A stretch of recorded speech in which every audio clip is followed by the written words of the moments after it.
Shalom, shalom. First and foremost, we can give all praises, all honor, and all glory to the Most High God, Yahweh, Hashem, Hamashiach, Yahweh Shah. We're going to quickly touch on the assignment, where it's found that, why we celebrate it. And, we'll see where it goes. I hope everybody having a beautiful Shabbat and a beautiful feast day. This is a little late, so I gotta bear with me, man. I should have did this video a few days ago. But man, life be crazy. GNT.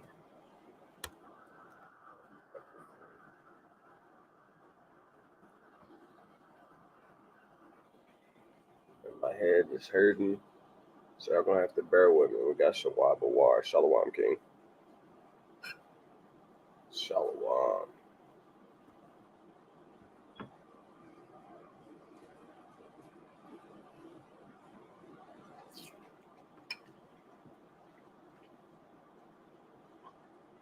Shalom. Bear with me, man.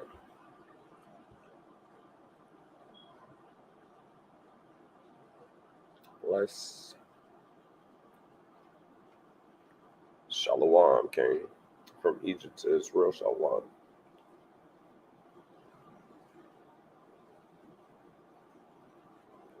Man, I do not feel that good, man. Shit, y'all gonna have to bear with me. Shit, I low-key might need a reader. I need one of my soldiers to pull up on me. I need one of my soldiers to pull up on me. Where Azaniah at, man? I'm gonna text that brother.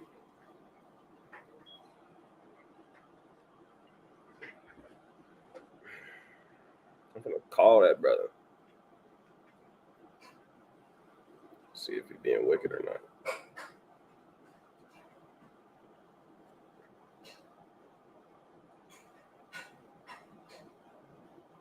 Shalom, what you doing? I need you to read for me. I'm gonna send you the link. All right, I'm gonna send it to you, your Facebook. So just jump on. I'm waiting on you. All right, come. Bear with me, man. I'm finna get a reader. I'm telling you, I do not feel good. Let me stop screwing this though real quick.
Okay. Working with cooking with some hot grits now.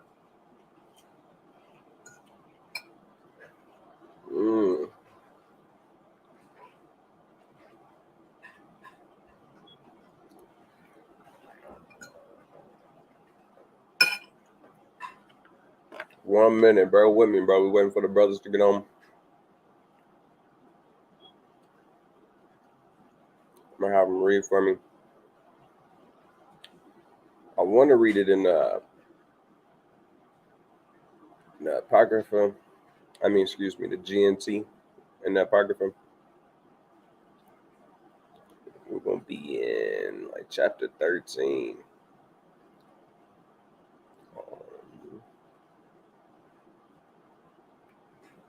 Bruh. I don't feel good, man. Too much good stuff is bad stuff. Believe that.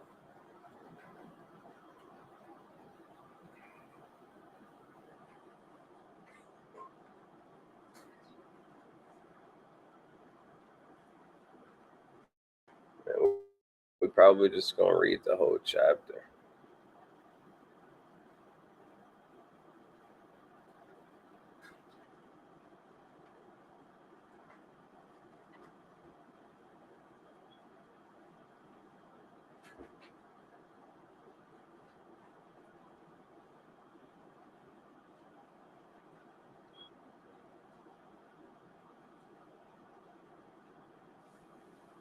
Simon was hard, bro.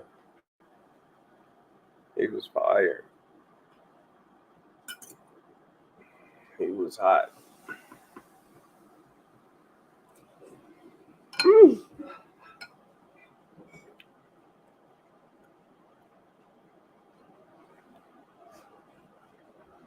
Bear with me, man. You know what I'm going to do? I'm going to stop sharing my space. Oh, that's not what I wanted. How'd I do that? Okay, that's better. Now I'm got capping the bar thing. There we go. Bow.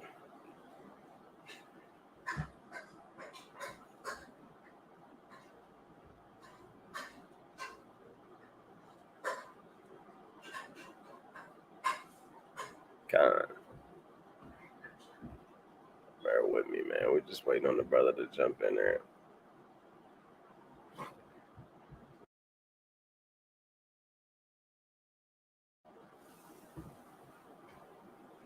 I got y'all, bro. I got exactly what y'all want. I'm gonna play y'all some music. I know that's what y'all want,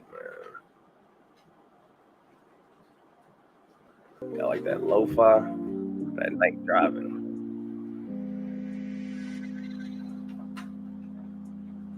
Alright. We're just waiting on Azaniah, man.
We all having problems today, man. It's tough.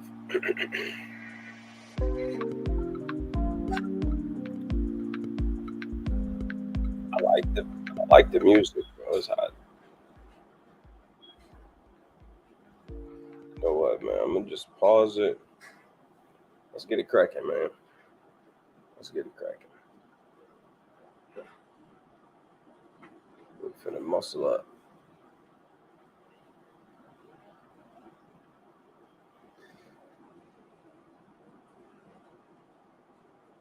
Let's get it cracking, man. If he jump on her, he jump on her. If he can't, then like, man, we finna get it rocking though. All right, check it out. We're in First Maccabees chapter 13. Man, should I start from the top? Might as well. It says Simon learned. If you don't know, man, y'all gotta know who Simon is, man. Let's pull up another one, man. I can't even just jump in here and just do that. No, I don't need. I guess I can leave that up. Get another GNT though. Need another one.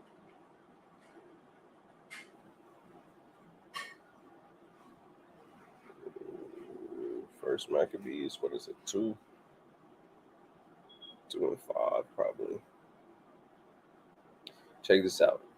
So this is First Maccabees chapter 2 and verse 1.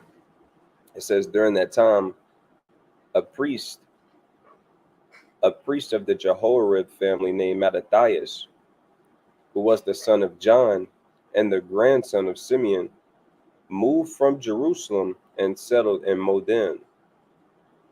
Mattathias had 5 sons: John, who was called Gadi, Simon, also called Thasai, Judas, also called Maccabees, Eleazar, also called Avaran, and Jonathan, also called Aphus. It says, when Mattathias saw all the sins that were being committed in Judea and Jerusalem, he said, why was I born to see all these terrible things? The ruin of my people and of the holy city must I sit here helpless while the city is surrendered to enemies and the temple falls into the hands of foreigners. This right here just gave us a lot of information. They left Jerusalem and they went to this city called Modin. Mattathias, he was a righteous man. He had 5 sons. The son that where everyone should know, Judas Maccabees, he was one of the mightiest ones. All of these brothers, every single last one of them was mighty and righteous. But this brother right here, he was the last up. He was the last up. All his other brothers had died. We're going to read about it. But Simon, he was top tier. Right? These was men from the tribe of Levi. Some mighty brothers, though. So let's jump over to 13. So now we know who Simon is. It says Simon learned that Trypho had assembled a large army and that he had plans to invade Judea and devastate it. He realized that this news had brought panic and fear to the people. So he went to Jerusalem and called the people together.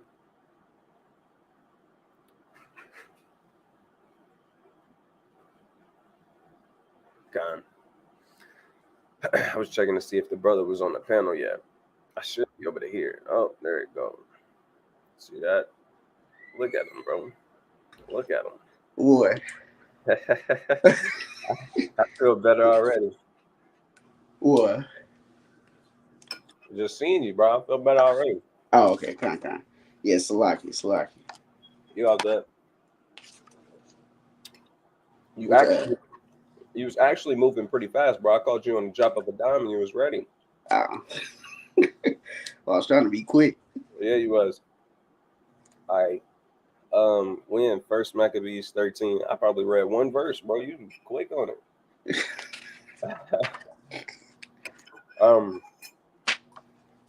How we can do it? You can read it in the Apocrypha. I'm reading it in the G&T right now. Okay, fine. But I'm gonna let you read it because I do not feel good, bro. Oh, good, brother. So, I'm gonna let you read it in the KJV, and I'll probably stop you a lot to break down stuff, or just to read it in the G&T and then break it down. You know, but that's how it's going. So let's go to First Maccabees 13 and verse You can read verse. So real quick, I read this, but I didn't break it down. That's where I was at. So verse 2, it says, he realized this news and had brought panic and fear to the people. So he went to Jerusalem and called the people together. So when Simon heard that Trypho was coming with a large army to destroy Jerusalem, he went down there and he called the people together. Go ahead. I read verse 3. Verse 3, and gave them exhortation, saying, ye yourselves know what great things I and my brethren and my father's house have done for the laws and the sanctuary, the battles also and troubles which we have seen. Go ahead. By verse 4, by reason whereof all my brethren are slain for Israel's sake, and I am left alone. That's hot. All his brothers dead. They all laid down their life for the laws that the Most High God gave to the children of Israel and for the temple. All their brothers died for that same cause. They all died for the same cause. And he said, I'm the only one left now. He the last brother standing. I'm actually going to go to it in the KJV because I don't want it to be so confusing for brothers looking at me and trying to keep up with the GNC. Because it's hard for me. I know it'd be hard for other brothers too. So we read verse 3. Did we read verse 4? All right, kind of. Verse 5. Verse 5. Now, you want to read? Can you hear these dogs? Yeah, a little bit. All right, I'm going to have to put them up. Give me a second. Now, therefore, be it far from me that I should spare my own life in any time of trouble, for I am no better than my brethren. God, he's going into basically saying that he's no better than his brethren, that we all got to keep the laws. We all got to try to be as perfect as possible by keeping those laws. Okay. Let's keep going. Verse 6, doubtless I will avenge my nation in the sanctuary, and our wives and our children, for all the heathen are gathered together. It's like gathered to destroy us of very malice. They have malice, they have hatred. They all are coming together to destroy us. We read about that all throughout the Bible, especially in Psalms 83, how all of the nations come together to destroy us. This has been happening all throughout history. They hate to see us keeping the Most High God's commandments. Man, your own family, me and the officer was talking about this earlier. Your family loved you more whenever you was wicked. Even your own family, they hate to see you serving the Most High God and loving your people and focused on spiritual and heavenly things. They liked you better whenever you was a coon, whenever you was an addict, when all you was doing was smoking, when you wasn't trying to be a good husband and a good brother, right, to your people. They liked you better. Right. How much more the enemies, right? How much more our actual natural born enemies, right?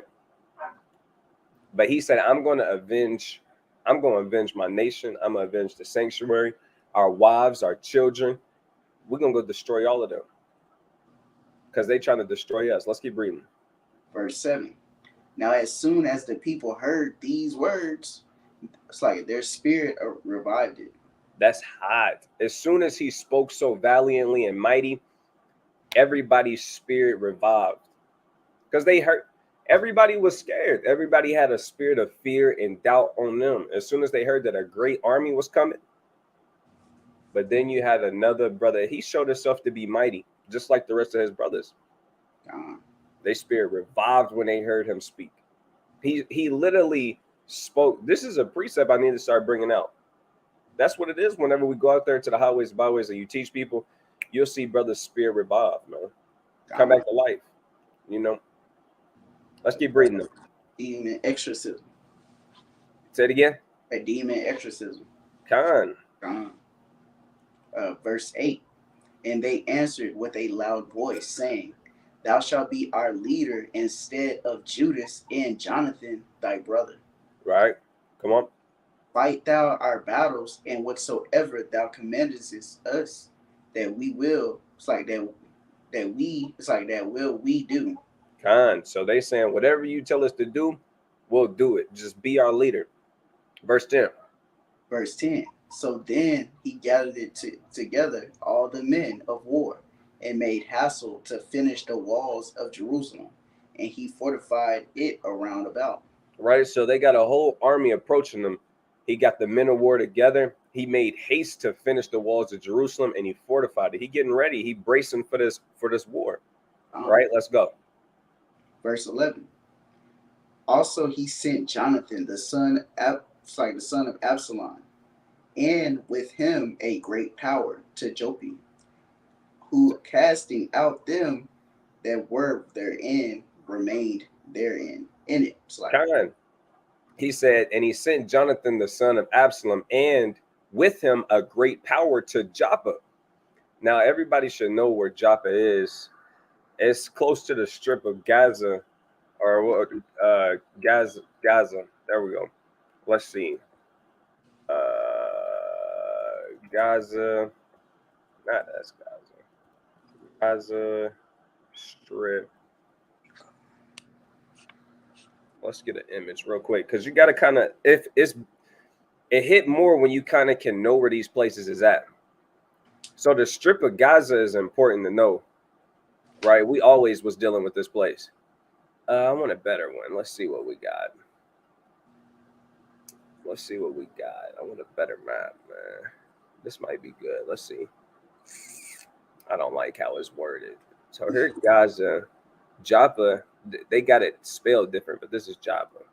You can kind of see. Let me get another one. Let me just type in Joppa. There we go. We'd be better off with this one.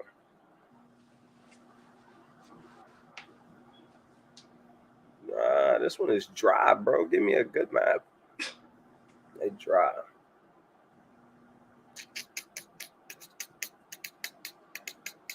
I mean, some of these is cool. All right, I'll just go back to this first one I seen right here.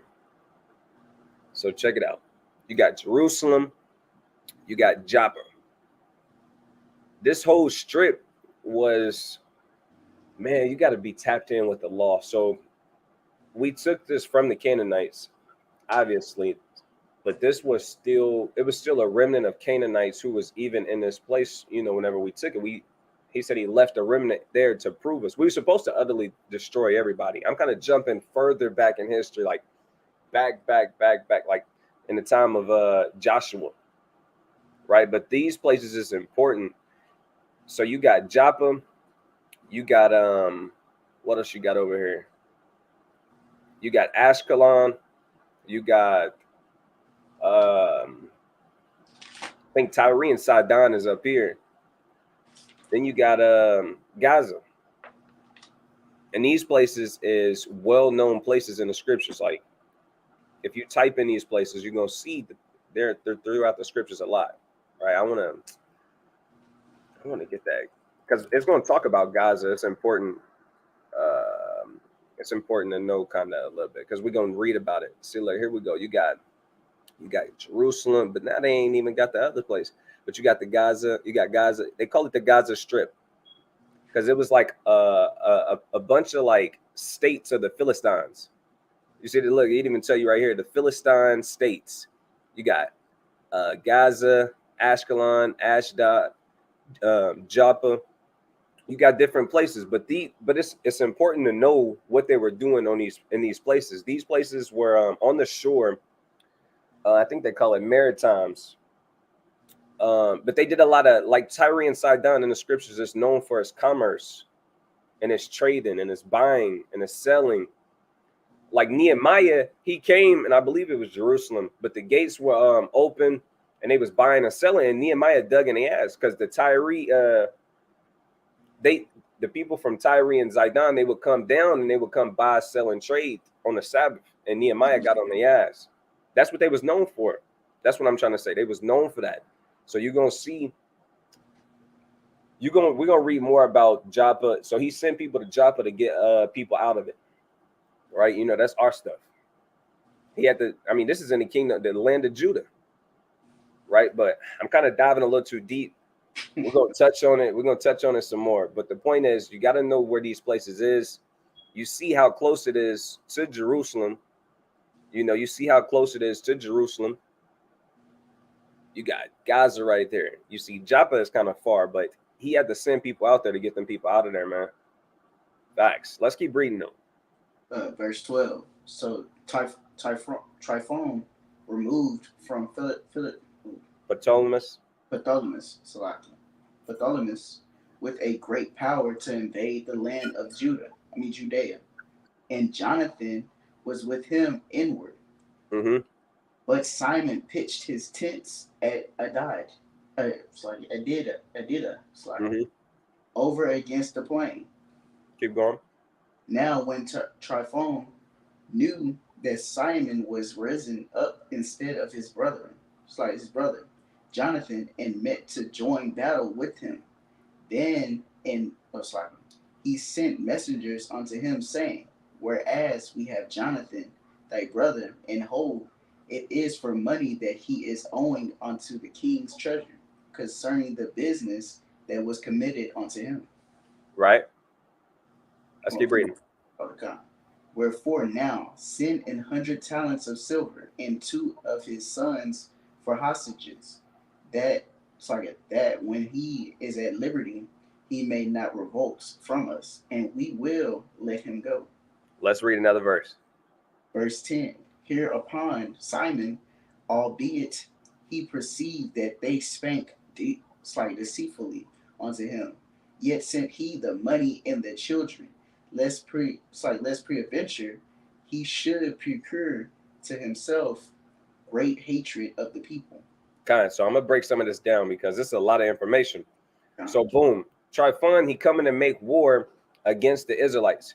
He just kidnapped Jonathan, which is the brother of Simon. So they kidnapped Jonathan. They have intentions of killing him.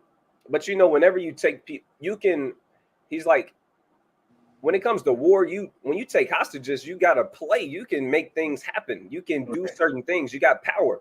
And this is our high priest at the time. It's like our king at the time. That's Jonathan. That's one of the mighty brothers who've been fighting all of our battles for us, right? So they kidnapped Jonathan. When he understood that Simon was chosen to rise up next, he said this. Verse 16.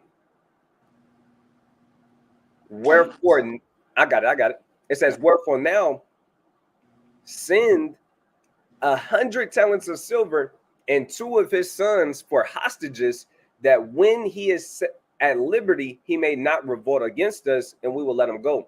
So basically, he already got Jonathan, damn near like a king, right? He fighting all of our battles for us. He said, look, we'll give you Jonathan back, but you got to give me 100 talents of silver, and I need 2 of Jonathan's sons, and then I will let Jonathan go. The reason why I'm asking for 2 of his sons is because you're not going to try and make war against me when I give you Jonathan back. If you try and make war, if Jonathan comes back to the homeland and say, I'm going to go kill Tryphon, I'm going to go kill you. You took me hostage. You got my sons. Right. He can't, though. Because he know if he trying to attack him, he going to kill his sons. It's that simple. Right. So Simon in a tough place. He like, bro, here it is. You trying to make war against us. You got my brother hostage. And you're saying you want money and you want my nephews? You want my nephews. Ain't no way in hell.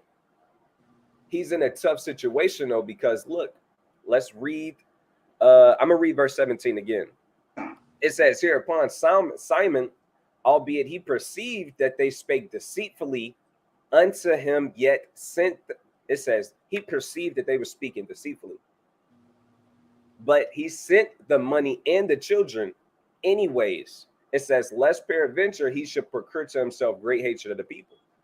So if Simon did not send the money and his 2 nephews, which is the sons of Jonathan, if he didn't send that, guess what? The people of Israel would have hated him. Right. Because they would have felt, because guess what? If he didn't send it and they killed Jonathan, they would have said it's all your fault, bro. Right. If you would have just sent him what he asked for, we would have never had to lose Jonathan. Jonathan is like a king, bro. He's mighty. He's fighting these battles. Right. So he sent them that, even knowing that they were not going to hold their end of the bargain. Verse 18. Verse 18.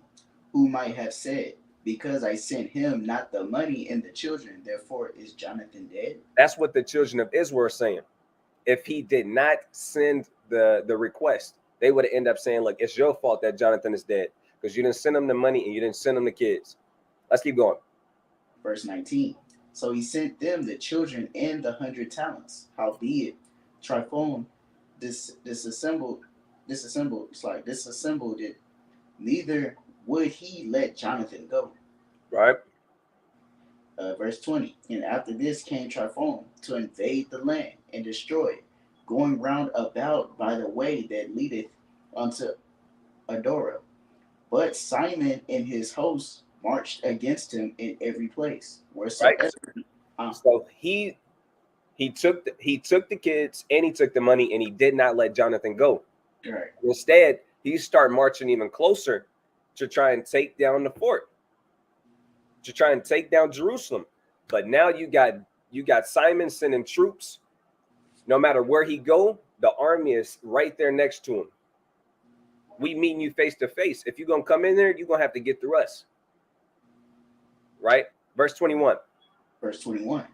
Now they that were in the tower sent messengers unto Tryphon to the end that he should hasten his coming unto them by the wilderness, and sent them victuals. Go ahead. Verse 22. Actually, hold on. I want to check something in the GNT real quick. That was verse 22 or 21? That was 21. That? Okay, yeah. Check this out. In the GNC, verse 21, it says, the enemy soldiers in the fort in Jerusalem kept sending messengers to Tryphon, urging them to come to them quickly by the way of the desert to send them supplies. So you literally had men in Jerusalem. They took that over already. I misspoken earlier. They had this place already captured. They already had people there, but they didn't have a lot of food. They didn't have a lot of supplies. So he's telling them, look, we're going to lose this stronghold unless you come quick. You got to withdraw from that and come help us. We don't have any food. We need supplies. And he's saying, look, come to us by the way of the desert. You got to take the back way. You have to, or we're going to lose this. All right. I'm going to go back to the KJV real quick. All right, you can go ahead. Verse 22. Wherefore Tryphon made ready all his horsemen to come that night, but there fell a very great snow, by reason whereof that he came not. So he departed it and came into the country of Gilead. Right. So it was a bad snowstorm. He couldn't get there, so he had to retreat and go into the city of Gilead, which I believe is just Gilead. Verse 23. Verse 23.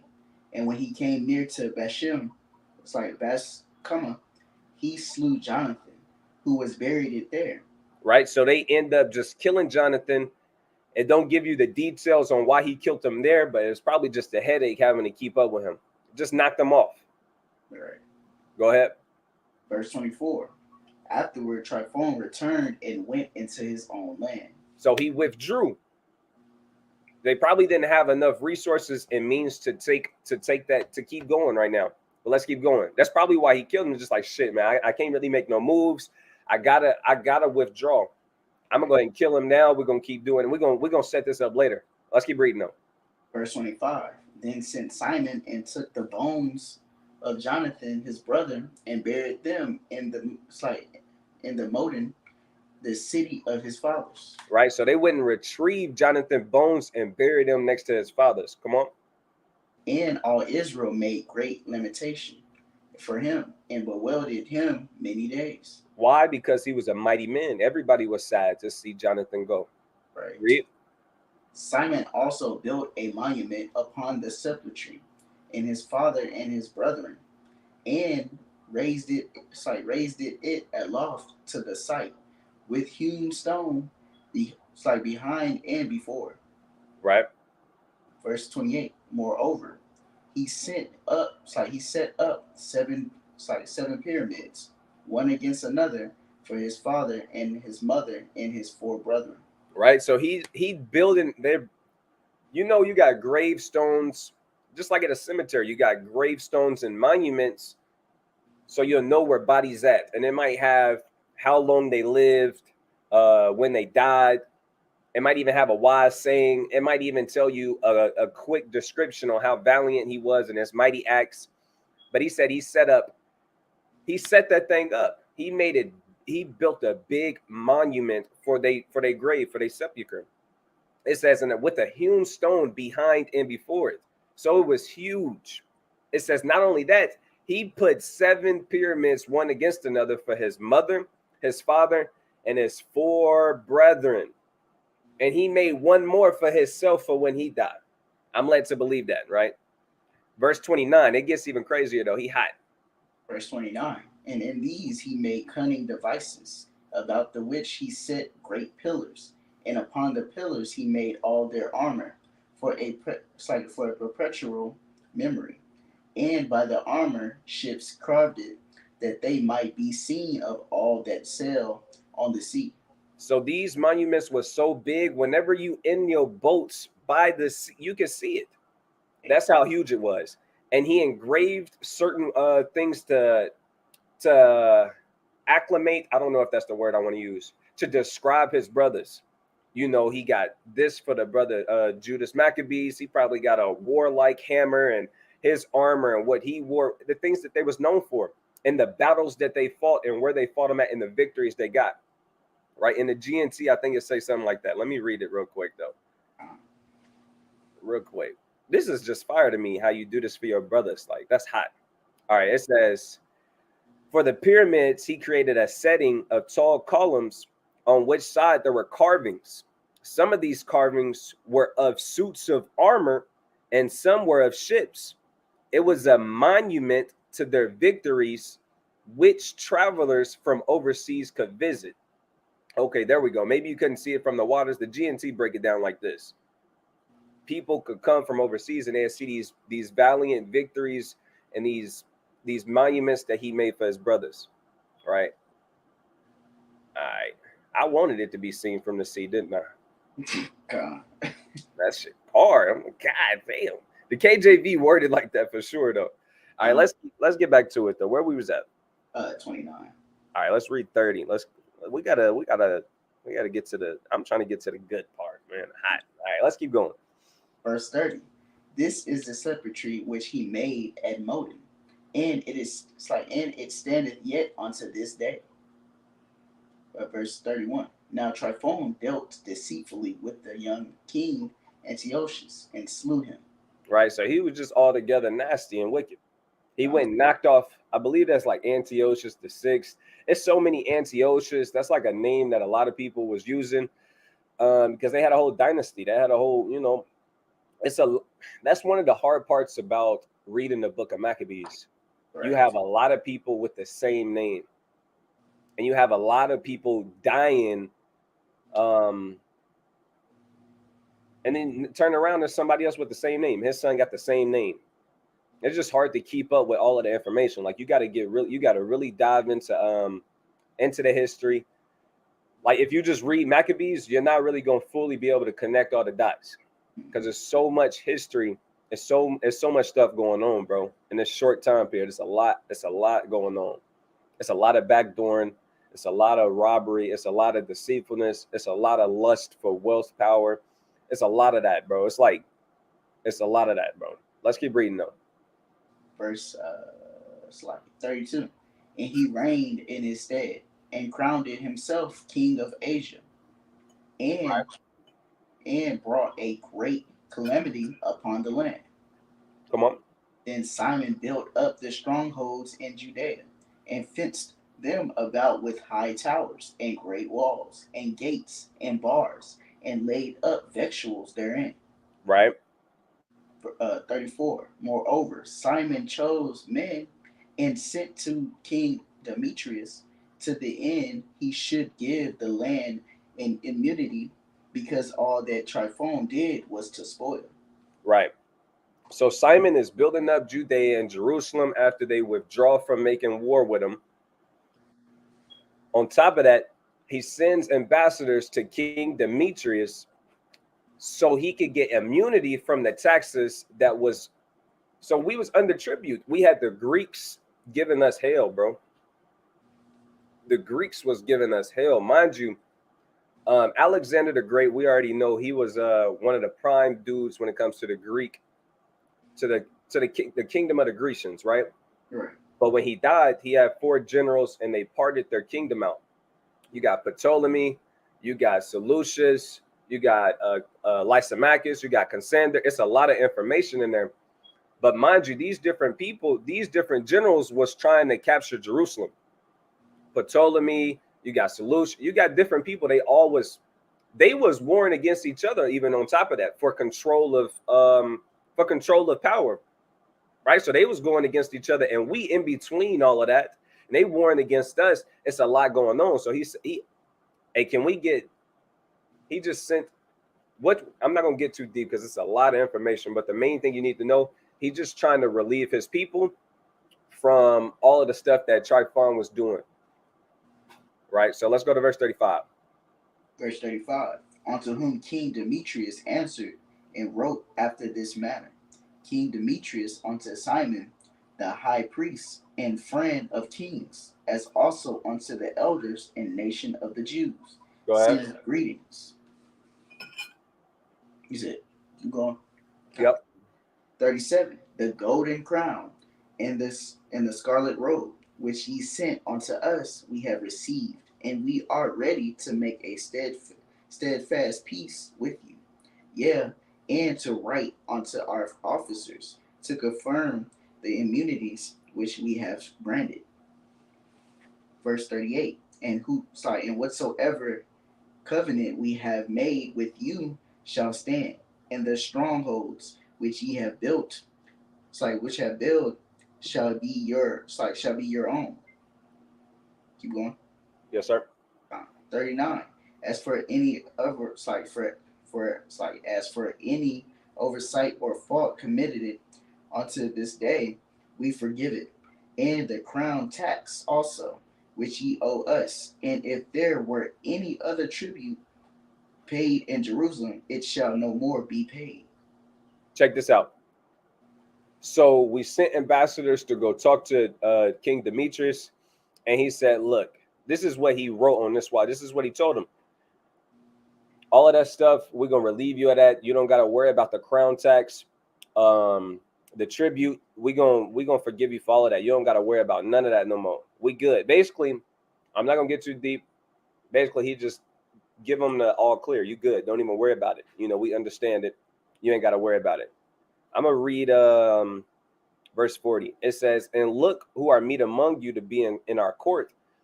Let them be enrolled, and let there be peace betwixt us. So he said, anybody who is meat, meet, meat, it just means good. It's not food. We're talking about it's good. Anybody who's meat and he's wise enough, he's just the right fit, he can be enrolled into our court. Just to show our alliance. There's going to be peace between us. Verse 41. Read that. Verse 41. Thus the yoke of the heathen was taken away from Israel in 107th year. Right. 70th year. So we starting to get a little relief. We're starting to get a little bit of relief, right? I mean, Simon is a wise guy, bro. He's wise.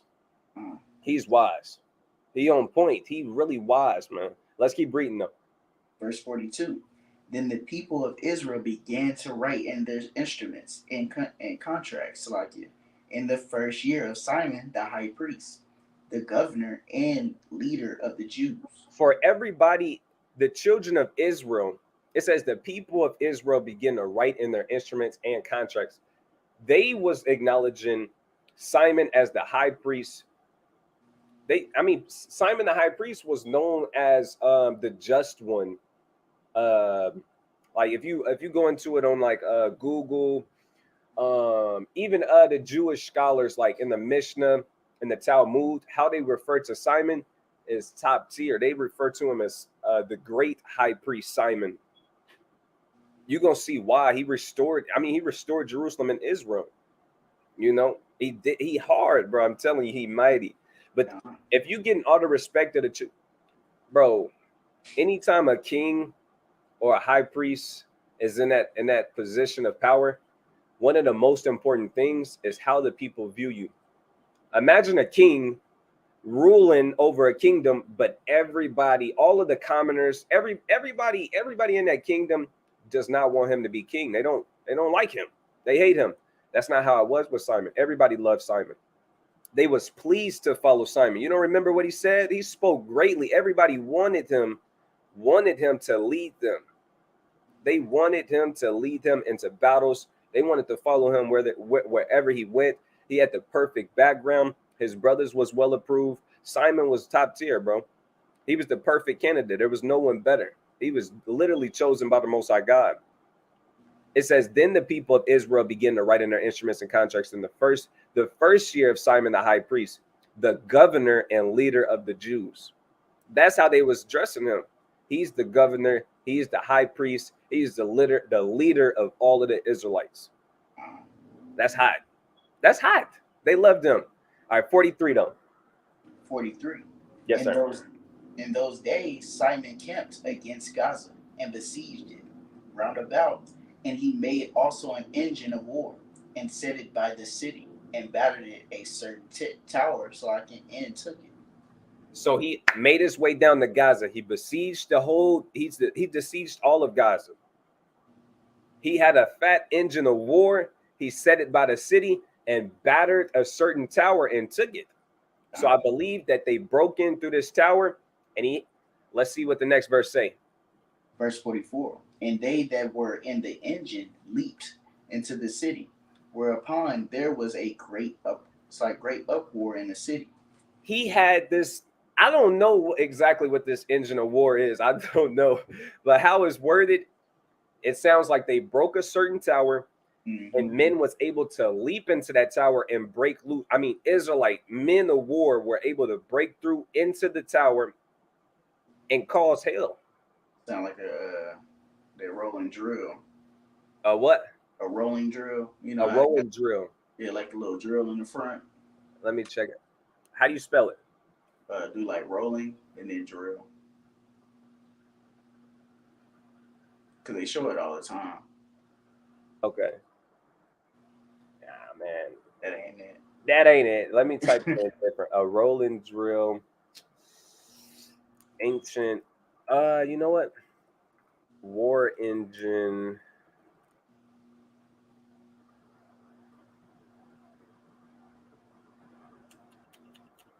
Any of these look right? Let me see. That the first one almost looks. Yeah. Like this? The first one, yeah. That's crazy. That's what I get from it. Yeah. It's got to be some kind of device to break a tower, bro. Right. They had something going. It probably I don't know what they had, man. It just he said, look, this is what the scripture said. The scripture says they had an engine of war, set it and battered a certain tower and took it. And then the Israelites leaped into the city, and there was a great uproar in the city. And you know what they was doing. It wasn't nothing nice. They went there for war to besiege that place. It wasn't nothing pretty. Let's it get better though. How it's worded is hot. Let's keep reading. Verse 45. And so much as the people of the city rent their clothes and climbed upon the walls with their wives and children and cried with a loud voice, beseeching Simon to grant them peace. Damn. Go ahead. And they said, deal not with us according to our wickedness, but according to thy mercy. So now they begging Simon to not kill all of them. Because, I mean, he won. He won the war that easy. Damn. He had a device. He broke the tower down. He had Israelites in there in no time. And they said, please don't kill us. We deserve death, but please have mercy on us. Let's see what Simon did. Verse 47. So Simon was appeased toward them and fought up, and fought no more against them, but put them out of the city and cleansed the houses wherein the idols were, and so entered it into it with songs and thanksgiving. Man, he showed mercy, but he moved their ass out of there. Right. And he cleansed all of the sanctuaries where they had idols, any of the houses that had idols. He cleansed that place of spiritual wickedness. He cleansed that place. And then You he want, and let's see what he did now. you want to say, all All right, Con, I got you. I'm gonna go ahead and read. It says, "Yea, he put all uncleanness out of it, and placed such men there as would keep the law, and made it stronger than it was before, and built therein a dwelling place for himself." So he took that place over. He moved them people. He put Israelite righteous families, righteous Israelites, righteous officers, righteous men in there who would keep that place holy. That's hot. And then he built the dwelling place for himself there. It says they also of the tower in Jerusalem were kept so straight that they could neither come forth nor go into the country, nor buy nor sell. So you had people still in Jerusalem, but they were kept in, so they couldn't go nowhere. They was boxed in. They was locked in. If they came out of there, they was gonna die. Right. We was gonna get on them, but they couldn't. That means they couldn't receive any food. They couldn't get nothing. They was in there dying. It says, "Wherefore they were in great distress for want of victuals." Victuals goes into the necessities you need to live. You didn't have a lot of food. You didn't have water. You didn't have. You died. It says, "And a great number of them perished through famine." All praises to the Most High. And this strategically set up by Simon. Well, okay, we're gonna take Gaza first. We already know we can take our time with this. They can't make no moves. This, that, and the third. Boom, we blocking off this exit. This entrance is cut off. This like they're not gonna go into the desert. They already don't got enough food. And one of the things about going to Gaza, let's see if I can pull it up. Gaza.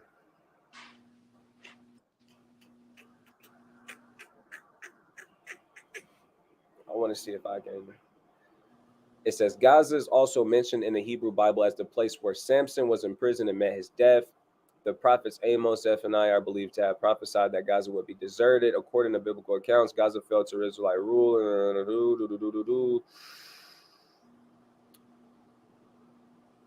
Check this out. Check this out. It says called Gaza, which is its Hebrew name.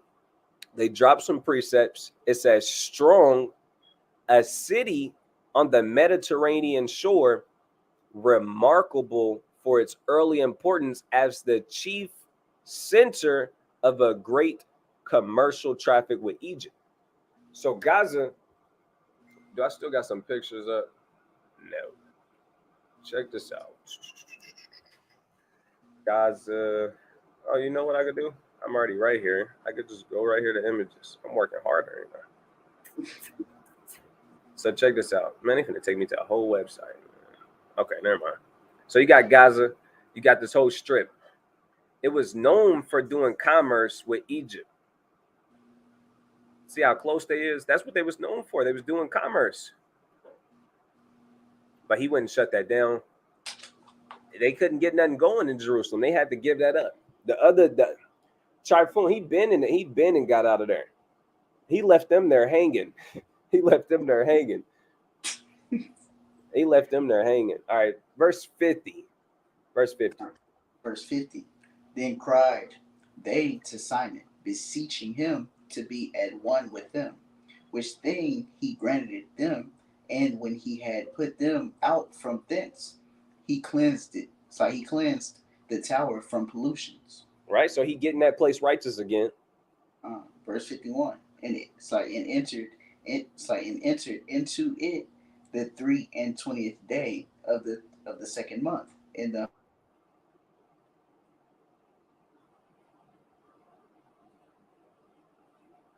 I can't hear you. I think he might be frozen. Because there was destroyed a great enemy of it's like out of Israel. It kind of cut out a little bit, so I'm gonna read this again and then break it down a little bit. It says, and enter into it the 3 and 20th day of the second month in the 171st year, with thanksgiving and branches of palm trees, and with harps and cymbals, and with viols, and with hymns and songs, because there was destroyed a great enemy out of Israel. So we turning up for this day. We sliding through Gaza. We tearing down strongholds. We restoring that place to righteousness. I mean, bro, you had our king. You had Jonathan, one of the most mightiest men in this time, get kidnapped and slain. Right. Our army and our people are distraught. We don't know which way to go. And then you got the mighty brother Simon pull up and restore some order in there, restore some spirits. It says when he spoke, everybody was revived. Everybody's spirit was revived. That's hot. He was really like that. He was really like that. We don't really talk about Simon a lot, but we need to start putting a little bit more, because we always, King David, we always talk about that, not to downplay him. We always talk about Abraham. We always talk about, King Hezekiah.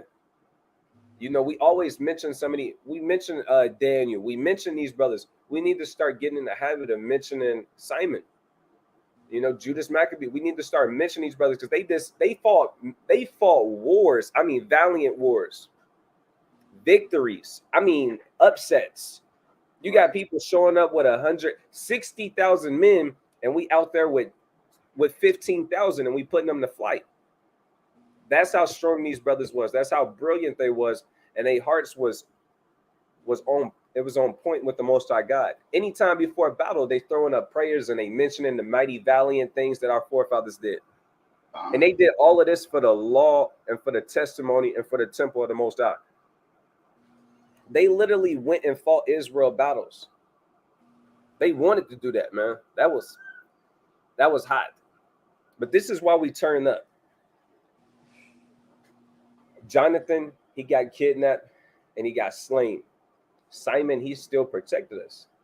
He didn't frail up. He didn't hoe up. He didn't get scared. He manned up. He showed himself a man. He protected us when a great army, an army that was bigger than ours, showed up to our front doorstep. And he started taking charge. The people wanted him to take charge. He had the right spirit on him. He said, look, we're going to board up this. We're going to strengthen this. We're going to fortify this place. We're going to fortify this. We're going to go over here. We're going to get ready. And we're going to send out these men. They're not going to just come in here and take our children, rape our wives, profane this land again, bring idols in. He stood up manfully. That's how hard he was. That's when it comes to, I be saying this, and I'm pretty loose with my words, but real niggas do real shit. And we always give credit for people in the world, but they don't really be doing nothing, man. He stood up for the law, for the testimony, for the temple, and for his people. He put the heathens to fight, chased them out of there. Went, took back some, and put things back in place in righteousness. Verse 52, it says, he ordained also that day should be kept every year with gladness. Moreover, the hill of the temple that was by the tower he made stronger than it was, and there he dwelt himself with his company. And Simon saw that John his son was a valiant man, and he made him captain of all the host, and he dwelt in Gaza, which is just Gaza. But I do want to get one more thing, because it talks about Simon in the book of Sirach. If y'all don't know, Ben Sira, the book of Sirach, it was written. What I'm gonna ask you, when do you think this was written? The book of Sirach, when it took some time to compose, but what time frame? What would you say? What captivity? Off the top.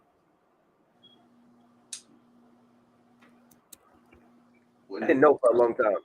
So if you don't know, don't worry. I was gonna say Roman. Roman?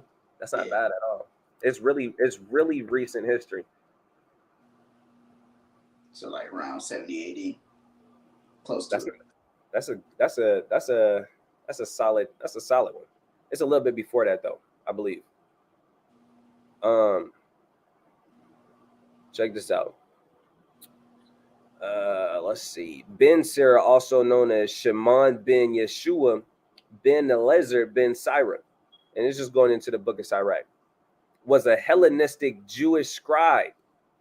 So it was during the Greek time period. You know, Hellenistic, that goes into the Greeks. Right. From Seleucid, controlled Jerusalem of the Second Temple period. He is the author of Sirach, also known as the Book of Ecclesiasticus. So this is just another gem. This was around the time of when our Second Temple, in the time when the Greeks destroyed our temple. Period. So it was in the Greeks. I mean, the Romans was around during this time though. So but it was before Christ had died though. Okay, calm. Yep. But man, when I found this out, because Sirach, one of my favorite books, and I used to always find myself reading it. And it was all the reason why I always liked Sirach is because it's so applicable. Like you can read it and you can apply it to your life. Right. And then when I found out like this wisdom was written, like this is not that long ago. It is not that long ago. I'm like, damn, that's hot. But I wanted to grab in the book of Sirach, it talks about Simon, the high priest.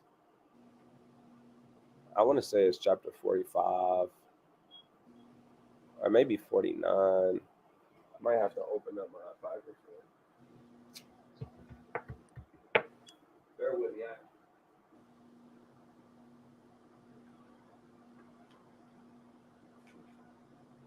Let's see, chapter. And I could have swore it was 45. You know what? Let me use my phone. I know I can find it on there. Check me out.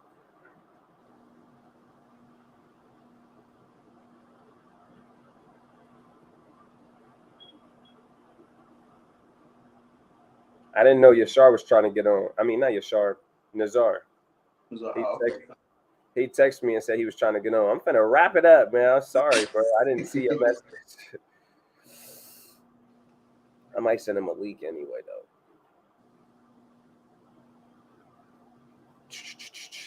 Okay, it makes sense though. 50. Say it again. I said it made sense though what you said about the book of Sirach, because the prologue goes into how it was like right after Yahushua died. Was it? It was before or right after, you said? It was Sirach was before. Okay, con. Yeah. It say what did it say? It say Jesus in the prologue. Mm-hmm. Yeah, but that's not talking about Yahushua. I mean, I know this is a different one. Yeah. It's just a common name like Joshua. It's same thing. Joshua, Jesus, Yahushua. Those are all transliterations. But yeah, I'm in Sirach 50. You said Sirach 50. Yes, sir. We're gonna start at the top.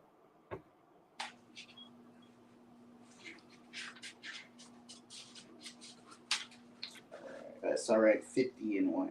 Simon, the high priest, the son of Oneas, who in his life repaired the house again, and in his days fortified the temple. Right. Verse 2.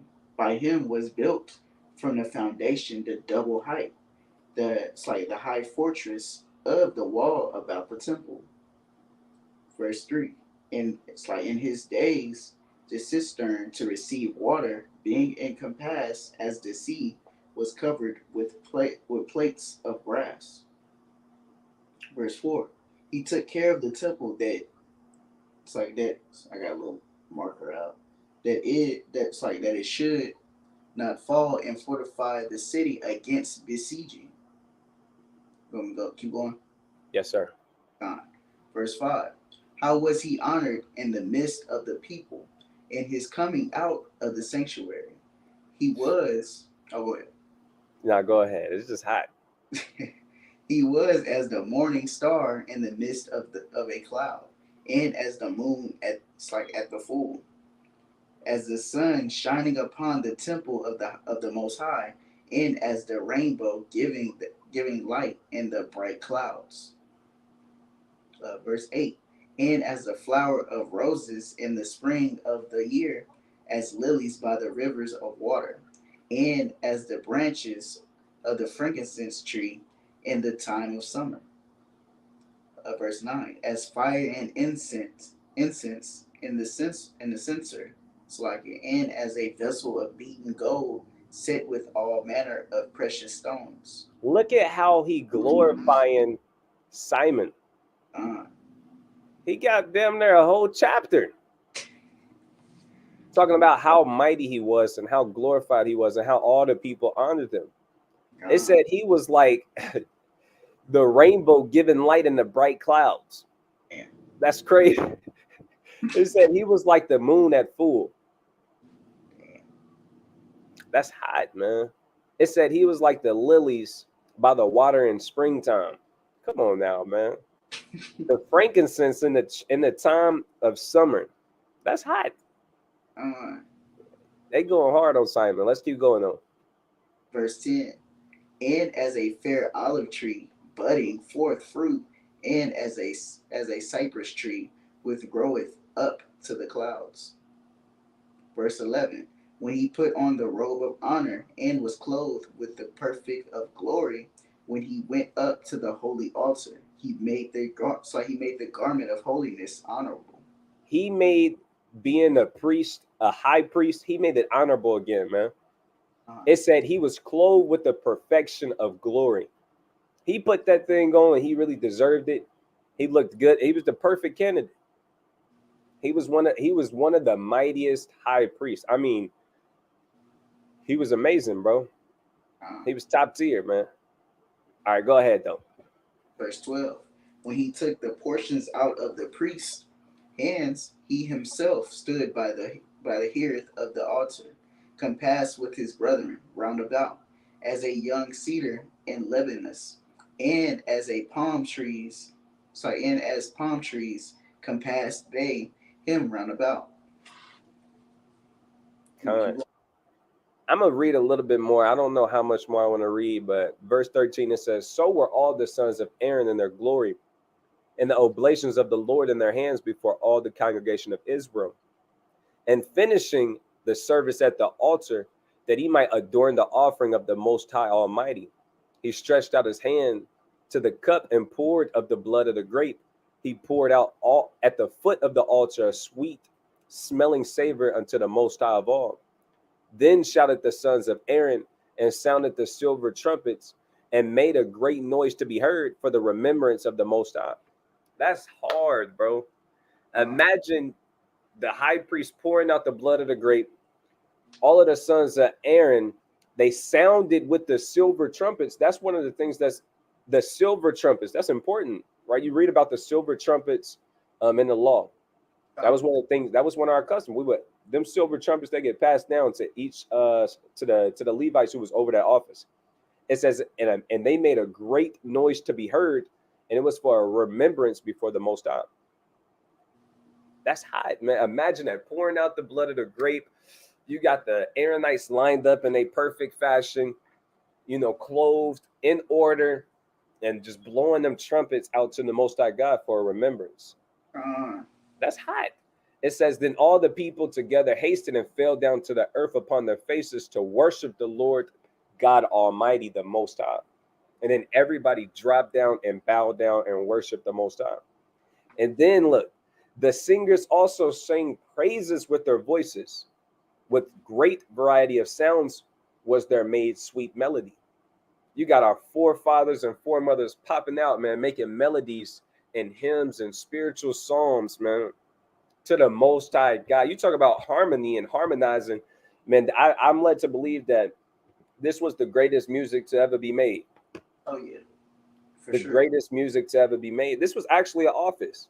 If anybody say that making music and the truth is off, and it's not, it's actually not. That was actually a job that the priest had. I mean, you read about it in Psalms. You got the Psalms of Asaph. You know who Asaph is? He was a Levite. Mm-hmm. And David set that office up, if I'm not mistaken. But it was, I mean, the Most High God ordained that. You know, shoot, whenever we got delivered from the Egyptians, you had Aaron's sister, Aaron and Moses' sister, and the women came out there and started making songs. That was always a custom of ours. As soon as we walked across the Red Sea, man, if I'm not mistaken, it says, and the people besought the Lord, the Most High, by prayer before him that is merciful, till the solemnity of the Lord was ended, and they had finished his service. Then he went down and lifted up his hands over the whole congregation of the children of Israel to give the blessing of the Lord with his lips and to rejoice in his name. And they bowed themselves down to worship the second time, that they might receive a blessing from the Most High. Now therefore bless ye the God of all, which only doeth wondrous things everywhere. That's hard, man. Which only doeth wondrous things everywhere, which exalteth our days from the womb, and dealeth with us according to his mercy. He granteth joyfulness of heart, and that peace may be in our days in Israel forever, that he will confirm his mercy with us and deliver us at this time. There is two manner of nations which my heart abhorreth, and the third is no nation. They which sit upon the mountain of Samaria. This he just dropped he said there's two manner of nations which my heart hateth, and the third is not a nation, but I hate it. He said the people that sit upon Mount Samaria, I hate them people, and they that dwell among the Philistines, and that foolish people that dwell in Shechem. So he said, I hate the people that's in Samaria, and I hate them that's dwelling among the Philistines, acting like Philistines. Now, we already know that the Most High hate Canaanites. We already know that he hate Philistines. That's why he told us never to make marriages with them. Right. That's why he tell you in Wisdom of Solomon, he hate them. They was literally sacrificing their children to Molech. And he said, I hate the foolish people that dwell in Shechem. It says, Joshua, the son of Sirach of Jerusalem, have written in this book the instruction of understanding and knowledge, who out of his heart poured forth wisdom. Blessed is he that shall be exercised in these things, and he that layeth them up, his heart shall become wise. For if he do them, he shall be strong to all things. For the light of the Lord leadeth him, who giveth wisdom to the godly. Blessed be the name of the Lord forever. Amen. Amen. Bro, you can't tell me that chapter ain't hard. That chapter hard, man. That chapter is hot. That's hot. So now y'all know, now y'all got a little bit of backstory. Like, who the hell is this priest? Why is it talking so wonderful about him? Man, he fortified Jerusalem again. He brought back stability and peace to that place, man. Really did that. He had to deal with, him and his brothers saved the nation of Israel time and time and time and time again. He had to see all of his brothers get killed, get taken out one by one by one. And he still stayed strong. He still stayed bold. He still stayed mighty in that thing, man. Even though all of his brothers died. Not to mention he had to see his dad die. But that, just think about coming from that line, man. Your blood, that's in our blood. Right. That's in our blood, man. That's in our blood.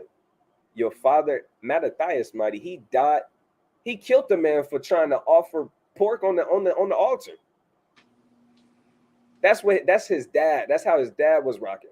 I mean, these some mighty brothers, man. We come from that line. We come from that stock. We cut like that. But now we got to polish up and make sure we really cut like that. That's right. We got to really sharpen up, man, because it's cool to do breakdowns. It's cool to know information. It's cool to know you're an Israelite. But when it boils down, when the shit hit the fan, how is you really going to be rocking for the Most High God? Is you going to be, no matter if the Most High God take your mom, your dad, all of your brothers, your sisters, everybody you know, is you still going to go fight the Most High God's battles? Is you still going to go love your people like that? I mean, he rose up against all of the evildoers for the Most High God. That's how hard he was, bro. I mean, bro, you got to sit there and watch your dad die, all of your brothers die. I mean, your brother get kidnapped. And then you had to send your nephews. Just bro, he hard, bro. I mean, if you really get into that mind frame and put yourself in his shoes, it'll really hit your spirit, man. It'll really hit your spirit. I'm in the wrong chapter. 94 and 16, I believe. This is the book of Psalms, chapter 94 and verse 16. It says, who will rise up for me against the evildoers? Who will stand up for me against the workers of iniquity? Man, he hard, man. He was rising up and standing up against everybody that tried to attack the children of Israel. That's how bold he was. He said, I'm gonna be your shield. I'm gonna be your buckler. I'm gonna go fight all your battles. He hard, bro. He hard. And not to lose yourself in all of that power and all of that glory and all of that honor. He maintained his spirit. He kept his wits about him. He wasn't wicked. I mean, he deserves to wear that high priest robe and to be in his perfection and to be honored.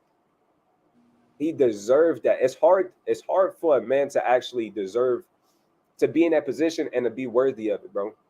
He really was worthy of it. I don't know how else to explain how mighty that is. He deserved everything that he was blessed with. And he didn't lose himself in that. Brothers get money, brothers get fame and notoriety, and they start tricking the bag off. No, he waxed even mightier. He went to Gaza, knocked down the stronghold, put righteous brothers in there. I mean, destroying they temples, they altars, all of that. According to the law, man, he searched out the law. As a Levite is supposed to. His lips kept knowledge. Yeah, bro. So he top tier. He one of my favorite priests to read about, bro. We had a lot of priests who was mighty, but Simon, he was hard. And that's recent history, bro. That's not that long ago. Right. That's not that long ago, man. Right. Like, I can only hope that, some of the brothers I'm around can wax mighty and do something that honorable and noble, bro. For real. To go really, really, protect their people. Nazar, Salakia, bro. I seen your text message too late, man. Yeah, so I'm gonna go ahead and wrap it up, bro. You got any precepts you want to touch on before I wrap it up? Nah, no precepts. All right, Karen. Get Sirach 43 and 30 for me. You said 3 and 30? 43 and 30. 43 and 30, Salakia. Well, I wasn't feeling that good. I feel a little bit better now after that lesson, man. Kind of the word here. Sirach 43 and 30. When ye glorify the Lord, exalt him as much as ye can. For even yet will he far exceed. And when ye exalt him, put forth all your strength, and be not weary, for ye can never go far enough. Right. You can never go too far with serving the Most High God, with being obedient to the Most High God, with praising the Most High God. You can never go too far. And if you find yourself in a scenario where you're around brothers or sisters and you can't do those things how you want to, you can't serve and glorify and honor and praise the Most High God how you want to, you got to go find some different brothers to be around. Right. You got to go find some different sisters to be around, because they not on the same kind of time as you. They don't got the same kind of spirit as you. Right. So it ain't nothing wrong with removing unrighteous people out of your inner circle and putting righteous people in that inner circle. Shit, that's what Simon did. He removed wicked people from Gaza and he put righteous people in there who was going to keep the law, statutes, and commandments no matter what. I mean, till death. Till death. So that's the spirit we got to move in, man. We got to always praise the Most High God no matter what. No matter what. That's the kind of spirit you got to have. So if you don't got that kind of spirit, start building on that. Right? Your spirit got to be strengthened, just like faith got to be strengthened. It's just a spiritual attribute that you can strengthen. And you got to pray for those things. You got to work on those things. You got to take note of those things. You got to examine those things. That's an attribute that you can increase and that you can strengthen. But you got to really be serious about those things. The Most High not giving that out to just, for you to play around with. That's a for real gift. Faith is a gift, right? Long suffering is a gift. Khan, Taji, said, like the video. God, all praises to the Most High, man. Everybody that's here was supposed to be here, man. It's not a lot of viewers in this live. Usually we do it in the morning and we reach a few more people. I wasn't really tapped in with the chat like this because we did a lot of reading, and we had to break down those verses because Maccabees is like that. You'll get caught up in some of the events, and you kind of lose where you at. So I had to really just take my time and break those things down. Lord willing, this was good. Enjoy your day assignment. Hey, turn up for the Most High God. Drink y'all some some wine, the blood of the grape. Enjoy. It's not the time to be sad and be upset and to be stressing about bills and car notes and this and that and kids. And don't stress right now, man. Enjoy the Most High God. Enjoy this day while you can, man, because you're gonna have plenty more days to be upset and to stress. right. But there's gonna be plenty more days. I promise you that. But this day is not for that. It's for you to take all of that off your shoulders, man, and enjoy the fruit of the land. Enjoy what you do got. Be content with that and enjoy this day, man. The Most High blessed us with that, man, to be delivered from our enemies, and we hope that we have another day like it, man. We hope that another brother like Simon and like the Maccabee, like we hope brothers, arise like that again, man. But with that, we're gonna give all praises, honor, and glory to the Most High God, Yahweh, by Hashem, Mashiach, Yahweh Shah. Shalom. Until next time.